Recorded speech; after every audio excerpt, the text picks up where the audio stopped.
Washington Journal continues. Welcome back. Michael Rubin is with us now. He's a resident scholar at the American Enterprise Institute, and we're talking about President Trump's approach in Afghanistan. Good morning. Good morning, Jeff. Yeah. And what do you see as the most significant shifts in President Trump's approach to Afghanistan as compared to the prior administration?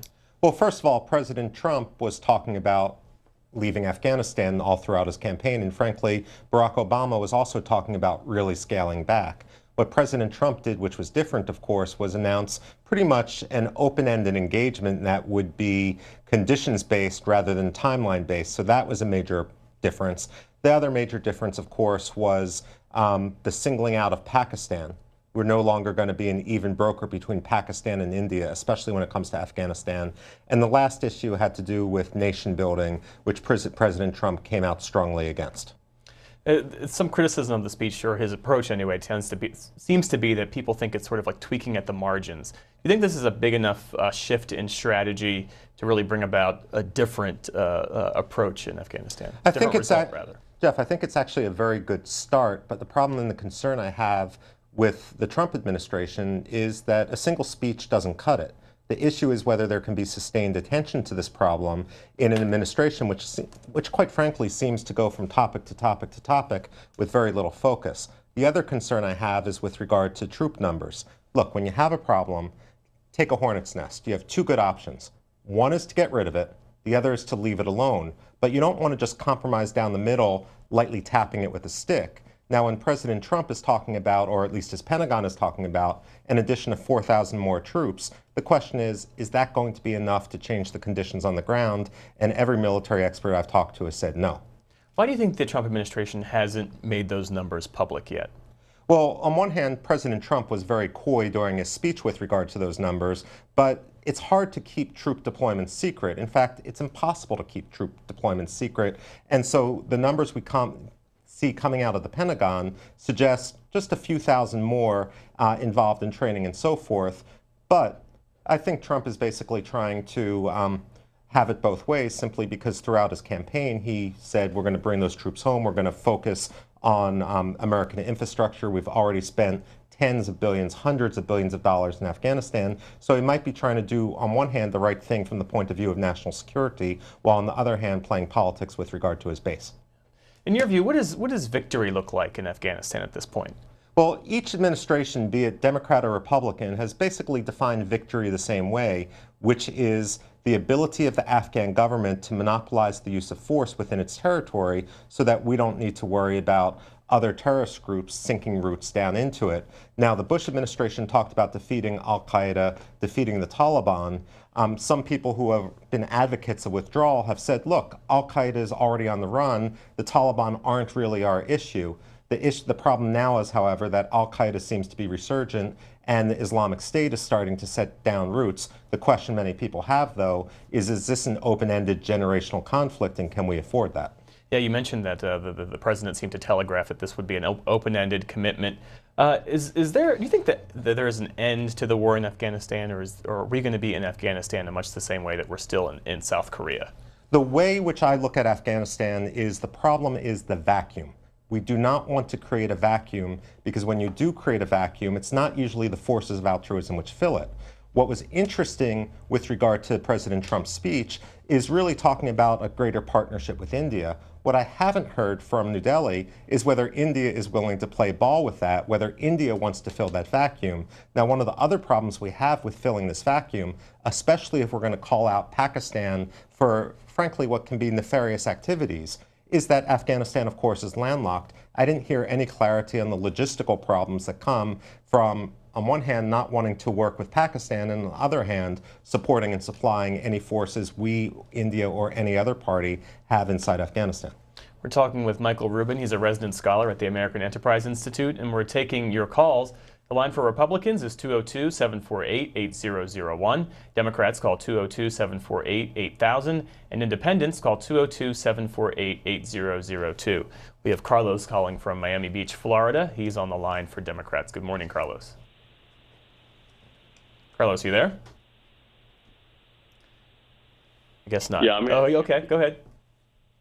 Okay, so about Afghanistan, first of all, this started with the Bush administration. When we went over there, we were trying to find like weapons of war and all that stuff, and I understand that. But when we left, we messed all their economy all messed up, and we just stepped out. We had to help people out. So if we're going to go inside there, we had to help people out, and not just leave.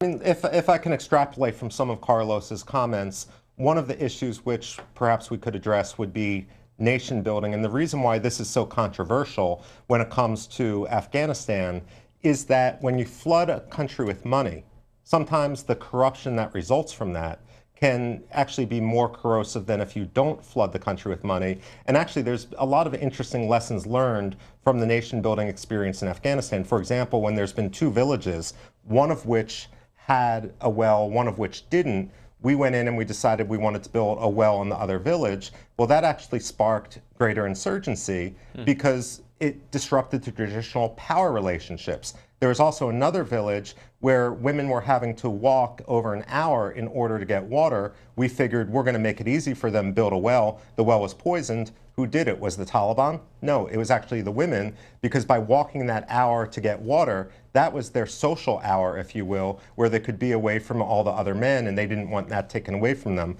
So sometimes we go in the guise of nation building. If we don't understand the local cultures and the power relationships, it can make things much worse. Yeah. And to that end, what's your assessment of the diplomatic efforts that are underway under Secretary of State Rex Tillerson? Well, it's not clear what sort of diplomatic efforts are underway with regard to Rex Tillerson. The State Department, as you know, Jeff, is still woefully understaffed, and it's not clear whether that seems to be a priority. Now, one of the issues which did come out of the Trump speech, which will fall on Rex Tillerson's plate, would be this whole idea of negotiating with the Taliban. Can they, down the road, be part of any peaceful solution? And this is something which has actually a history. You know, in Washington, ancient history is anything more than 10 years ago. We tend to forget about it. But Albert Einstein had famously quipped, or at least it's attributed to him, that insanity is doing the same action repeatedly but expecting different results each time. We have negotiated with the Taliban before. During the Bill Clinton administration, we negotiated with the Taliban on more than 30 different occasions, and the records for this are in the George Washington University National Security Archives. The Taliban promised to quarantine Osama bin Laden and close the terror training camps. We know that didn't work. Under President Obama, we tried again, and the Taliban opened a diplomatic office in Qatar, in Doha. That ended up being less about diplomacy and, for the Taliban, more about money laundering. So it's not clear that just the idea of talks is going to be a panacea, which some people imagine it will be. So when people say there are no good options in Afghanistan, this is precisely what they're talking about. Right. And, you know, whether it's Afghanistan, whether it's North Korea, whether it's the Arab-Israeli conflict, whether it's Iraq, there's always a quest in Washington for some sort of magic formula. But look, if there was a magic formula, if a magic formula was possible, we would have discovered it already, nor do world events necessarily conform to the American election calendar. Let's go back to the phones. We have James calling from Marion, Indiana. James is an independent. Good morning. Good morning. I want to thank you for C-SPAN. It's a wonderful program. About Afghanistan, I'm 82 years old, and we're still supposedly over there training the Afghan army after 18 years. During the World War II, we sent American boys overseas to fight Hitler and the Tojo with 90 days. They called them 90-day wonders. We trained these kids in 90 days to go fight a far more formidable foe than what we find in Afghanistan. They'll never be trained. Those people, excuse me, those people over there has been the graveyard of the Russians, the graveyard of the British, the graveyard of Alexander the Great. We'll never win in Afghanistan. They fight like the Italian army fought during World War II. They hold the rifles up over the top of the trench so they don't show their heads. They're really chickens. They don't want to fight. They don't want a war. We will never win in Afghanistan. Well, James raises a very good point about training, and I think this is one issue where we could really have some introspection in Washington. It's not just Afghanistan. In Iraq, we spent more than $25 billion training the Iraqi security forces, the Kurdish Peshmerga. We've tried hundreds of millions of dollars in training programs for Syrian rebels, and it hasn't worked. We have to conduct lessons learned. Why is it our training programs are so ineffective? And if the answer is the culture of those we're trying to train, as James seems to imply, then the issue is, should we, or is the natural state of the military in those regions something different? And should we be training towards a different end? Where I would disagree with James in Indiana, however, is when it comes to fighting the Taliban, many of the Afghan security forces are top-notch and really put their lives on the line. One of the other problems we have, and this has been one of the problems with the drawdown, Jeff, is there are certain capacities the Afghans don't have. For example, getting to where the fight is. If we withdraw, if we're no longer willing to use our helicopters to ferry them to where the fight is, are they going to be able to get them there on their own? Or if we withdraw medevac, for example, are they as willing to fight if they know that if they're wounded, they're not going to have a chance of survival? That's one of the issues we need to talk about when we come up with these calculations about how many more troops need to remain in Afghanistan. It's not just the troop numbers, which is often bantered about in Congress and so forth, but it's the capabilities those troop numbers represent. Let's take a look at President Trump, who on Monday talked about the scope of the U.S. commitment to the military effort in Afghanistan. America will work with the Afghan government as long as we see determination and progress. However, our commitment is not unlimited, and our support is not a blank check. The government of Afghanistan must carry their share of the military, political, and economic burden. The American people expect to see real reforms, real progress, and real results. Our patience is not unlimited. We will keep our eyes wide open. In abiding by the oath I took on January 20th, I will remain steadfast in protecting American lives and American interests. In this effort, we will make common cause with any nation that chooses to stand and fight alongside us against this global threat. Terrorists, take heed. America will never let up until you are dealt a lasting defeat. Let's go back to the phones now, where we have Joe calling from Silver Spring, Maryland. Joe is a Democrat. Good morning. Yes, how are you doing this morning? I have a couple, two quick questions, I guess. One is, I was looking at the television and I saw where there was some mineral-rich deposits that the Afghans all of a sudden discovered, and I saw them trying to mine those, and they seem to be not as adept as the United States would be in mining those materials, like lithium for batteries and so forth and so on. How does that play a role in our buildup in Afghanistan? And second, would the Russians have any ability, have any want to help the Afghans to push back against us so that they could then lay some kind of claim to those mineral-rich resources? Thank you. Have a nice day. Well, that's two excellent questions from Joe in Silver Spring. First of all, when it comes to the minerals, this hit the headlines about 10 years ago when, after all the blood and treasure which the Americans had expended, the Chinese came in, paid a bribe to an Afghan minister, and got a huge copper mine. But what's actually interesting is 10 years on, they haven't really been able to exploit it because simply the logistical problems in Afghanistan are too great to overcome.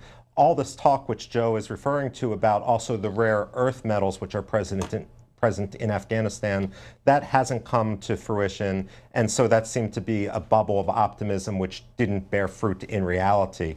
When it comes to the Russians are actually playing a double game, but then again, when don't they?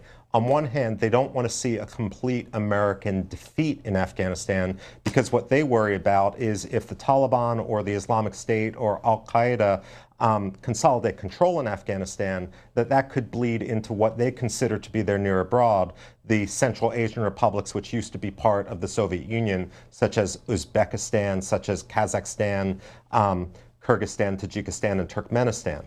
So you've got the Russians concerned about that. We've also relied on the Russians before as part of the the northern distribution route, which was the alternative to Pakistan for logistics, where we would take by train and truck material out of Afghanistan and take it all the way to the Baltic states, Estonia, Lithuania, Latvia. But you know, on the other hand, Russia hasn't made things easy for us, and they can. In effect, they want us to continue to bleed the Taliban to bleed us, but they don't want either of us to win. You say Russia's playing a double game. You also say Pakistan is playing a double game as well. What's the risk of incentivizing Pakistan? Well, you know, that's an excellent question, Jeff. This is what many people have said, Democrats and Republicans, and when it comes to Afghanistan, this really has become a bipartisan problem rather than a national security political football. But what many people say is, on one hand, we're giving billions of dollars of aid to Pakistan in order to basically combat extremism, to combat Pakistan's own Taliban problem, to keep Pakistan on the right side of this conflict. But on the other hand, does that become an incentive where Pakistan doesn't want to defeat these terrorists? Because if they defeat these terrorists, then the billions of dollars in aid disappears. Now, also, towards the end of the Bush administration, there was a bipartisan effort, the Kerry-Lugar Amendment, when Senator Kerry, before he was Secretary of State, when he was still chairman, I guess, of the Senate Foreign Relations Committee, said, why is it that we are spending all this money incentivizing Pakistan's military? Why is it the face of American diplomacy in Pakistan is the Pentagon and the CIA rather than the State Department? So they decided in a bipartisan way to give $7 billion to the civilians in Pakistan to try to change that. And the result of that was actually far greater anti-Americanism and extremism inside Pakistan because the military started not wanting to lose their share of the money, basically started saying, oh, this money is an insult to Pakistani sovereignty because of all the auditing that's required, or that it's a secret plot to Christianize Pakistan. And so Pakistan really has become a hornet's nest. Let's go back to the phones. We have Shelley calling from Farmerville, Louisiana. Shelley's Republican. Good morning. Good morning. I just have to say, and he's kind of made reference to it, it's like we're trying to buy friends, and you can't buy them. As long as we keep giving and giving and giving to countries, they are going to be smart enough to determine how that they keep adding to their funds and getting money from America. And we are in such a financial crisis that it could become a point in time that we cannot actually defend our own country because of lack of funds. And until Congress decides that they're going to be adults and work together and put these party issues aside, we are never going to receive a result that is favorable to our country. Thank you very much. I largely agree with Shelley, and she basically said much more clearly than I was saying initially. Look, I agree. Foreign aid should never be an entitlement. It should always be conditions-based. One of the broader problems with foreign aid, not just in Afghanistan, but across the globe, is whether or not it's in pursuit of a single unifying strategy or whether we're just dispensing money willy-nilly. And that's something for Rex Tillerson at the State Department and for Congress to decide. One of the other issues that comes when we talk about will we have enough money to supply our country, if we want to be Afghan-focused, Jeff, you know, it's become a lot cheaper just to leave much of the equipment behind rather than to pay the billions of dollars to bring it home. Now, when we got involved in Afghanistan and when we ramped up in Afghanistan, many National Guard units went and they took their equipment with them. They left that equipment behind, or some of the equipment was worn down or damaged. The question we have to worry about for broader defense in the future is, do we have the money to replace that equipment that's in the hands of the National Guard. We look at what's going on in Texas right now. The National Guard does a lot of things at home, not just abroad, and the issue is, are they going to be fully equipped in order to do this in the future? Daisy is calling from Washington, D.C., on the line for Democrats. Hey there, Daisy. Good morning. Morning. You know what? The government is all messed up. They did the dirt. They need to clean it up and stop blaming all the people, senior citizens and people. They need to either go to jail and get Trump out there the whole. They just need to go do something because they the one who messed up. Let's go now to Steve, who's calling from Chatsworth, Illinois, on the line for Independence. Hey there, Steve. Yes, hi there. First of all, Russia is playing a tit-for-tat game. When we went in there with Charlie Wilson and supplied the Taliban, now Russia is supplying the Taliban and allowing the heroin to fester in countries.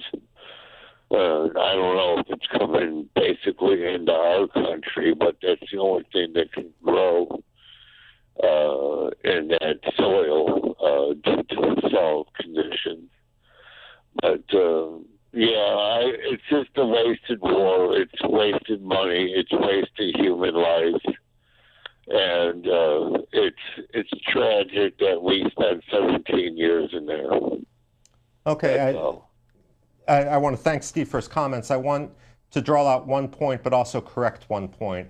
When we're talking about Charlie Wilson's war, when we're talking about back during the days of the Reagan administration, we never really supplied the Taliban. The Taliban emerged in 1994, which is, if you look at the timeline, they were about 3 or 4 years old at the time of the Soviet invasion. Say what you will about the Central Intelligence Agency, we can be as critical of them as we want, but they're not in the habit of training kindergartners. The point is, when we went in, when we started supporting the Mujahideen, we can talk about backlash, we can talk about some of the bad people with whom we work, such as Golbuddin Hekmatyar, who we now define as a terrorist, but we were working with those who became the Northern Alliance, and the Northern Alliance are those who are now controlling the Afghan government. So not everyone who rallies around an Islamist cause is the same. There's a difference, Jeff, between the Taliban and the Northern Alliance, Ahmad Shah Massoud, and so forth. But what Steve talks about an endless drain, wasted lives, and so forth, look, this is the basic issue. The basic issue is, will the United States be safe if Afghanistan falls to the Taliban? Or will we be going back to a pre-9/11 day? This is that issue which Donald Trump, and before him Barack Obama, wrestled with, and before that, of course, George Bush, wrestled with. The issue is whether or not it will be more expensive down the line to have to pick up the pieces if there is a terrorist safe haven. Now, many people may disagree with me, but I tend to believe that when Osama bin Laden declared war on the United States and we laughed it off, we ignored it, he meant what he said. And when the Islamic State, for example, says that they want to see the black flag of the Islamic State flying over the White House, they may mean it. One of the other issues we can look at, and this is in the broad understanding of terrorism, is whether the motivation for terrorism is in grievance or ideology. The University of Chicago political scientist Robert Pape, for example, in a famous article called The Strategic Logic of Suicide Bombing, said, you know, it's all about grievance. It's all about occupation. If only we remove ourselves from the region, the terrorism will go away. I happen to believe that ideology plays a much greater part, and if we remove ourselves from the region, we may just be seeding a safe haven from which they will reach out and strike us. Jim's calling from Toms River, New Jersey. Jim is a Republican. Good morning. Good morning. Just a correction, I'm now an independent. Okay. I was a Republican, but I moved away from them, and I'm an independent. But an issue I want to bring up with Mr. Rubin is rules of engagement. The president mentioned it, and this could turn the whole thing around over there. Those people right now with these rules of engagement, we can't fight. You have to let us fight. You got to let our guys fight. That's what we want to do. That will show the enemy that we're going to stay there and fight to win. If we don't change your rule, I'm sorry. No, I largely agree. with you on the rules of engagement. What we don't want to do is try to manage Afghanistan from the White House with an 8,000-mile screwdriver, which unfortunately is what we've become, what we've been doing much too long. That said, there's also a role for Congress in this when it comes to a broader authorization for the use of military force. I believe constitutionally we need to do that, and we need to do that well in any conflict we're involved in. But what I would basically argue is that we should define what victory is, work backwards, let the generals decide what they need to achieve that victory, and give the generals the tools to do that rather than trying to ratchet it up from some 30-year-old in the National Security Council every few days. The other issue, though, besides rules of engagement, which is somewhat related, is the whole issue of national caveats, which we don't talk enough about. We want to work in a multilateral setting. We want to work with partners, but every partner, including the United States for that matter, goes in with certain things they absolutely won't do. For example, the Germans won't ferry anyone who's not German on any of their helicopters. So if you're wounded and you're not German, you're out of luck if the closest hospital, the closest helicopter is German. There's other countries that won't fight. Their rule of engagement basically is if they're fired upon, they run. We won't use tear gas, for example. There's all sorts of national caveats. And unless there's coordination, it creates a huge degree of confusion inside the headquarters in Kabul. The Vice President, Mike Pence, wrote an op-ed that ran in USA Today, and he writes this, President Trump has determined that conditions, not arbitrary timetables, will guide our strategy. The previous administration alerted our enemies ahead of time by announcing troop numbers and timelines, something President Trump has wisely refused to do. We talked about that earlier. Do you think that will make a discernible difference as we move forward, the president's approach? It's important. The question is whether it will be sustained.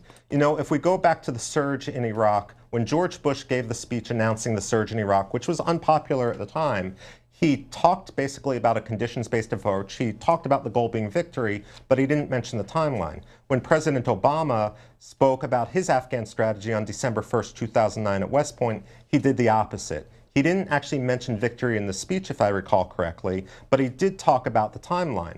Now, what you're getting at, Jeff, is that when it comes to this sort of military strategy, there's not just the military aspect of it, there's the psychological aspect of it. Some people will argue that this gives an incentive for the Afghans, by giving a timeline, it gives an incentive for the Afghans to get their house in order. I tend to believe the opposite, that it gives an incentive for the Taliban or other insurgents just to lay low, figuring that they can outlast us. Let's go back to the phones where we have Loretta calling from Cleveland, Ohio. She's a Democrat. Good morning, Loretta. Oh, good morning. Good morning, America. Thinking on the lines that this is a big mistake. After 16 years, and some of our troops are on to their 5th and 6th deployment, if this is what is being talked about, then we need a draft. Because it's now looking like the wars are for the industrial military complex. They're the only ones winning out of this. We had 4 ships destroyed within the past 6 months. How many billions of dollars is that? And why? How did that happen within a matter of 4 months? And then you look at the military budget.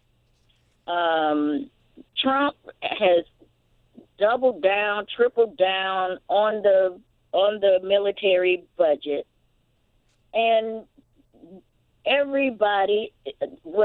There's no middle class. The old middle class has become the new poor, and the old poor has become the new indigent. Now, we can't eat bullet soup. And frankly, I'm tired of my tax dollars going to war. Well, I mean, Loretta brings up a very good point with regard to the whole issue of basically the endless wars, but also the issue of the divisions in American society between those in the military and those are not. And she raises a question about the draft, and frankly, this is an issue which I hear coming into conversation much more broadly, not just because of Afghanistan or Iraq, but also simply because of the divisions in our society. I went to a fairly elite university, and most people I knew never served in the military. I've never served in the military. I've worked a lot with the military. I learned on the job as I was at various U.S. Army bases, but it was a world of wonder that I wasn't exposed to. And the question is whether it's right that people in the future should be so detached when men and women, American men and women of all races, of all faiths, are putting their lives on the line. I think this is why there's actually much more bipartisan support, if not for a draft, than some notion of national service. Michael Rubin is the resident scholar at the American Enterprise Institute. His book is called Dancing with the Devil, The Perils of Engaging Rogue Regimes. Thanks so much for your time this morning. Thank you. Appreciate it.